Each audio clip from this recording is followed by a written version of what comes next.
Hello everyone, welcome back to my channel. स्वागत है आपका आपके अपने यूट्यूब चैनल में। जी सभी को मैं नमस्ते करती हूँ और बड़ों को सादर प्रणाम करती हूँ। और आइए हम चलते हैं पशुपति व्रत के नियमों के और कुछ सावधानियों के बारे में मैं आपको आज बताने जा रही हूँ। तो देखिए, मैं आज जो आपको सावधानियाँ और जो कुछ नियम आपको बताने वाली हूँ ना, ये बहुत ही आपके लिए अत्यधिक ज़रूरी है जानना। ठीक है, ये बहुत इंपॉर्टेंट चीज़ है जो मैं आज आपको बताने जा रही हूँ। तो सर्वप्रथम मैं आपको बता दूं कि 5 सोमवार किए जाने वाला यह पशुपति व्रत होता है और पाँचों सोमवार आपको एक ही शिवालय, एक ही मंदिर में जाकर के पूजा अर्चना करनी है।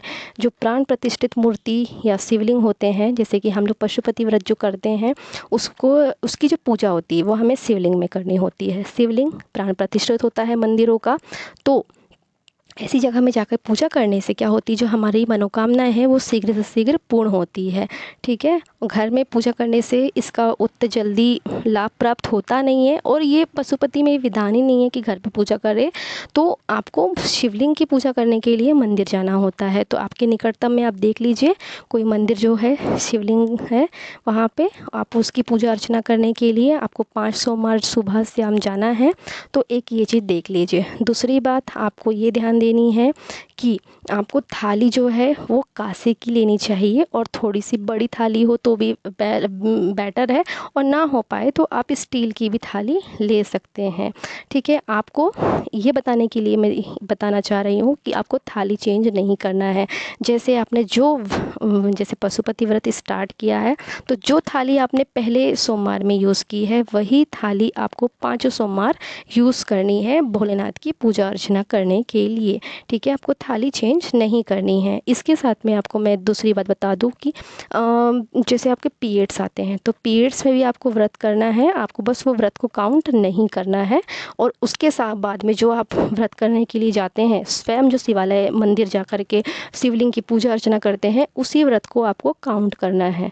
ठीक है, इसके अलावा मैंने जो पिछली वीडियोज़ में डिटेल में बता दी है, तो आप मेरे जो वीडियोज़ हैं देख लीजिए। मैं उसका लिंक डिस्क्रिप्शन बॉक्स में डाल दूँगी, आप वहाँ से ये जानकारी उठा लीजिए।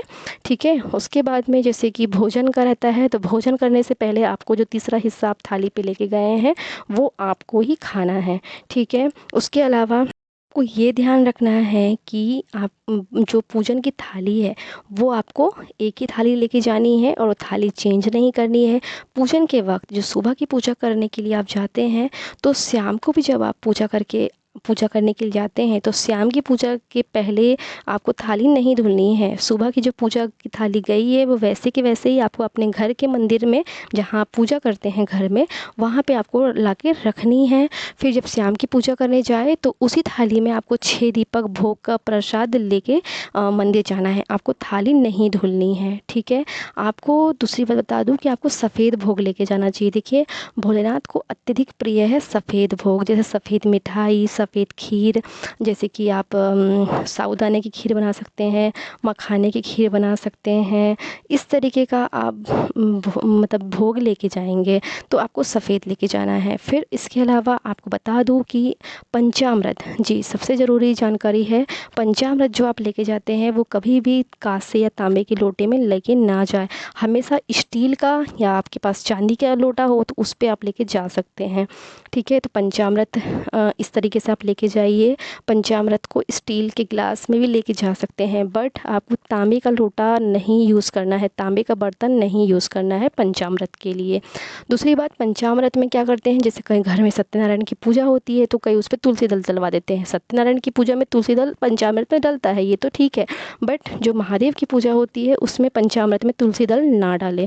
ठीक है, और इसके अलावा गंगा जल उस पे आप डाल दीजिए। अगर आपके सामग्री में कुछ अशुद्धि भी रहती है तो गंगा जल डालने से वो पूरा पंचामृत पवित्र हो जाता है और इस तरीके से आपका व्रत खंडित ना हो। इसीलिए आपको बता दिया है मैंने कि पीरियड्स में भी व्रत करने हैं। कई लोग के क्वेश्चन आते हैं कि पीरियड्स में हम व्रत कैसे करें। तो देखिए, व्रत आपको मानसिक करना है, जैसे व्रत का नियम है वैसे पालन करना है, पूजा अर्चना नहीं करनी है।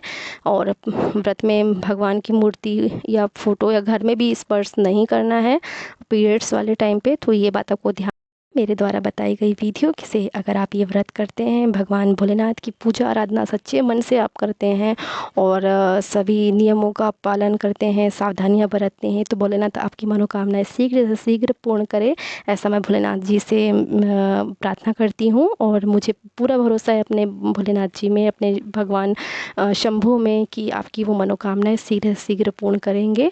और आपके द्वारा आपका मन सच्चा है, आपकी भक्ति सच्ची है, तो भगवान आप पे प्रसन्न होकर के मनोवांछित वर के साथ साथ में आपकी जो आपके ऊपर जो है वो अपनी अनुकंपा हमेशा बनाए रखेंगे। धन्यवाद। थैंक